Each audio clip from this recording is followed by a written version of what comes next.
எந்த குழந்தையாவது அம்மாவையோ அப்பாவையோ பார்த்து அந்த பையனோட அம்மாவோ அந்த பொண்ணோட அம்மா மாதிரி நீ ஏன் அழகா இல்லை கேட்டதுண்டா? கேட்காது.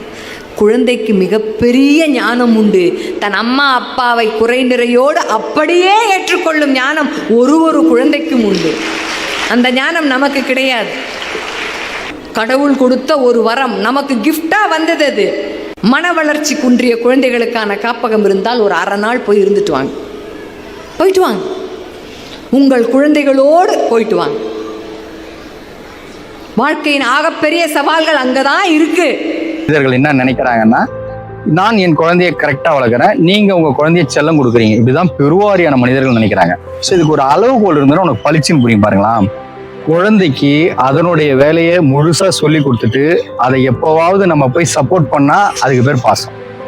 அதுக்கு முழுசான வேலையை கற்றுக் கொடுத்துட்டு அந்த வேலையை முழுசா அதுவே செய்ய வச்சா கண்டிப்பா. அதுக்கு முழுசா வேலையை கற்றுக் கொடுத்துட்டு அந்த வேலையை நம்மளே போய் திரும்ப எல்லா வேலையும் செஞ்சா அது பேர் செல்லம். இதுக்கு மேல 4வது ஒரு விஷயம் இருக்கு. குழந்தைக்கு எந்த விஷயமும் சொல்லித்தராம நம்மளே எல்லா வேலையும் இறங்கி அதுக்கு பண்ணனா அதுக்கு என்ன பேருன்றது நான் உங்ககிட்ட விட்டுறேன். இதன் அடிப்படையில ஒரு குழந்தைய நீங்க அணுகுனீங்கன்னா நம்ம எந்த அளவுக்குள்ள இருக்குன்னு பளிச்சுன்னு புரியும். அதை டியூஷன் சேர்க்கலாமா வேணாமா, என்ன விஷயத்துல நம்ம அட்ரஸ் பண்ணுறது உங்களுக்கு பளிச்சுன்னு புரிஞ்சுன்னா இந்த பிரச்சனை ஈஸியாக வெளியே வந்தாலும் ட்ரை பண்ணி பாருங்க. பிள்ளைகளுக்கு சௌகரியமான ஒரு வாழ்க்கை அமைச்சு கொடுக்கிறதுக்கு பேர் வாழ்க்கை இல்லை. நாம எல்லாம் நினைக்கிறோம் நம்முடைய கடமை எது நினைக்கிறது கிடையாது. உங்கள் கடமை உங்கள் பிள்ளை சௌகரியம் குறையாமல் வாழ்வதற்கான சொத்தை சேர்ப்பது அல்ல. உங்கள் மகளுக்கு ஒரு பெரிய இடத்துல திருமணம் செய்து கொடுக்க வேண்டும், அது அல்ல. அவர்கள் லைஃப்ல செட்டில் பண்ணிட்டு அது அல்ல. இந்த வாழ்க்கை எப்படி மாறும் என்று யாராலும் கணிக்க முடியாது. என்னைக்காவது நினைச்சீங்களா நாமெல்லாம் ஜோக் அடிச்ச விஷயத்துல நமக்கு பண்ணிவிட்டாங்களா இல்லையா?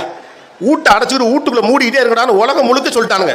உலகத்தில் மிகப்பெரிய ஆளுன்னானுவோ, செவ்வாய் கிரகம் நானுவோ, டொட்டோன்னானுவோ, ஏதோ ஒன்று நாங்க ஒரே ஒரு கிருமினா பூரா பேரும் போய் பூட்டிக்கிட்டான். அதுவும் தனித்தனி ரூம்ல வேற. உள்ளே நல்ல வேலை செல்போன் இருந்துச்சு. இந்த ரூம்ல அந்த ரூமுக்கு பேசுறாங்க, அந்த ரூம்ல இந்த ரூம் பேசுறாங்க.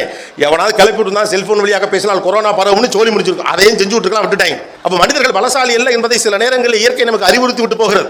அப்ப நம்ம என்ன நினைக்கிறோம்னா, நான் சட்டப்பறம் கூட என் பிள்ளை சௌகரியமா இருப்பதற்கான ஒரு வாழ்க்கையை நான் உருவாக்கி தருவதற்கு பெயர் வாழ்க்கை என்று நாம நினைத்துக் கொண்டிருக்கோம். அது வல்ல வாழ்க்கை. ஏழ்மையாக இருந்தாலும் சரி, பணமாக இருந்தாலும் சரி, நெருக்கடியாக இருந்தாலும் சரி, சௌகரியமாக இருந்தாலும் சரி, எந்த சூழ்நிலையிலும் வாழ்க்கையை மகிழ்வோடு எதிர்கொள்ளுகிற துணிச்சலையும் அறிவையும் நீங்கள் உங்கள் பிள்ளைக்கு தரணும். அதுக்கு பேர் தான் வாழ்க்கை.